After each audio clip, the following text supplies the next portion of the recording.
Në qytetin e Durrësit nuk ka më një datë që njofton nisjen e sezonit turistik, pasi qyteti është i frekuentuar nga turistë të shumt në të gjithë muajt e vitit, edhe në këtë periudhë kur temperaturat janë rritur duke krijuar kushtet për frekuentimin e plazheve, shihen turistë që kanë nisur të shijojnë rrezet e diellit dhe ujin e freskët.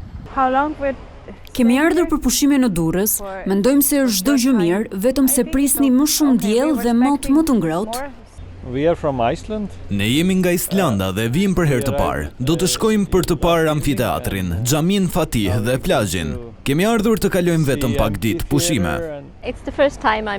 Jam nga Finlanda dhe vi për herë të parë në vendin tuaj. Unë gjithashtu jap mësim në universitet në Finland për zhvillimin e turizmit dhe është mbreslënse të shoh se si po zhvillohet turizmi këtu. Mendoj se njerëzit janë mjaft miqësor dhe shumica flasin anglisht, por edhe ata që nuk din mundohen të gjejnë mënyra të tjera komunikimi.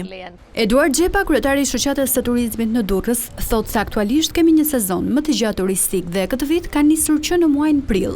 Themi që kemi prenoktime, kemi lëvizje të turistëve nga gjithë bota dhe, si më thënë, turizmi po shkon drejt asaj që ka qenë edhe kërkesa jona dhe dëshire të gjithë industrisë turizmit që të zgjatet sezoni turistik. Në lidhje me përgatitjet për sezonin turistik, Xhepa thotë se ato kanë filluar më herët. Këtë vit, para përgatitjet për sezonin turistik kanë filluar shumë herët, sepse të gjithë strukturat turistike duhet, sipas kërkesave dhe prenotimeve, duhet të ishin gati në muajin prill, kështu që themi që edhe ne, edhe pushteti vendor, populon me ritme të shpejta për të rregulluar infrastrukturën e qytetit. Për sa i takon çmimeve, operatorët e hoteleri turizmit thonë se nuk janë bërë rritjet e tyre duke i lënë ato në nivelin e vitit të kaluar, pasi konsiderohen kështu mjaft konkurruese krahasuar me vendet e rajonit.